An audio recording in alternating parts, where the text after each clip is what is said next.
Ja, hana, Aþena komnar upp í bónusdeldi, í efstu deild á Íslandi í fyrsta skipti. Hvernig svona stemmingin í kringum klubbinn akkúrat þessa dagana? Bara mjög góð, við erum búin að æfa bara mjög vel og alveg síðan bara allt sumar.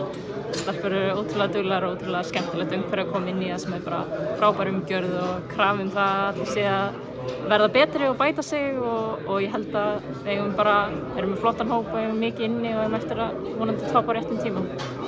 En farið upp í gegnum úrslitakeppnina fyrra mikil stemming, ég var nú sjálfur á einhverjum leikjum hérna upp í Austurbergi og í kringum liðið. Náðum væntanlega að koma með þetta inn í þetta tímabil hérna, nýliða tímabil. Já, algjörlega. Ég var bara að koma inn núna en það svakalega stemming þarna og svona fjölskyldustemming upp í Austurbergi og flott að koma inn í þetta, það hefur komið þetta fína hús og flotta umgjörð og stelpunar búin að gera mikla vinnu til þess að komast upp á í rauninni svona stuttum tíma. Félagið stofnað 2019, þannig að þetta í rauninni mínum að þetta stórt afrek að vera komin upp í efstu deild strax, þannig að þessi stemming heldur bara áfram og verður bara stærri og betri sko.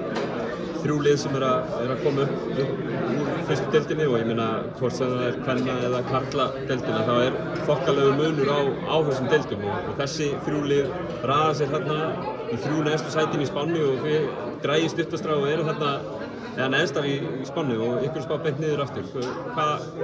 Hvaða merkingum má lesa út úr þessu? Ég held að þessi voða litla merkingu að lesa út úr svona spám alltaf, sérstaklega þegar fólk kannski veit ekkert hvernig liðið lítur út eða hvað við erum að gera á æfingu og allt svoleiðis, en við spáum ekkert í þessu held ég og ég held að fæstir spáum mikið í þessu og allir bara að vinna sama markmið og komast eins langt að geta og vinna Íslandsmeistaratitil.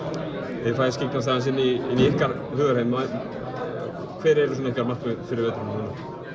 Ég bara sama markmið allir, vinna titil og komast sem lengst í þessari deild, en ég held aðalmarkmið hjá okkur bara spila vel og bæta okkur í hverjum einasta leik og gera hlutina rétt og eftir plani sko. Erum við nokkra frábæra svona yngri leikmenn í þessu liði, Ása Erna og Jana og fleiri sem eru í þessu liði. Verður ekki svolítið gaman að svona fyrir þær og félagi heilt að fá að spreyta sig í þessu deild? Jú, algjörlega, og ég held að það séu alveg tilbúnar í þetta og bara ótrúlega flottar og sterkur og þroskaðar. Ég er elst sem fyrir eitthvað ótrúlegt svona fyrir mig en að koma að inn og sjá þessar ungu stelpur 16, 17, 18 ára eru bara alveg með höfuðið alveg í þessu og bara mjög gaman að vera með þeim og æfa með þeim. Þær eru alveg bara, ég treysti þeim fullkomlega í þetta verkefni. Kæra þakkir, gangi ykkur vel. Takk.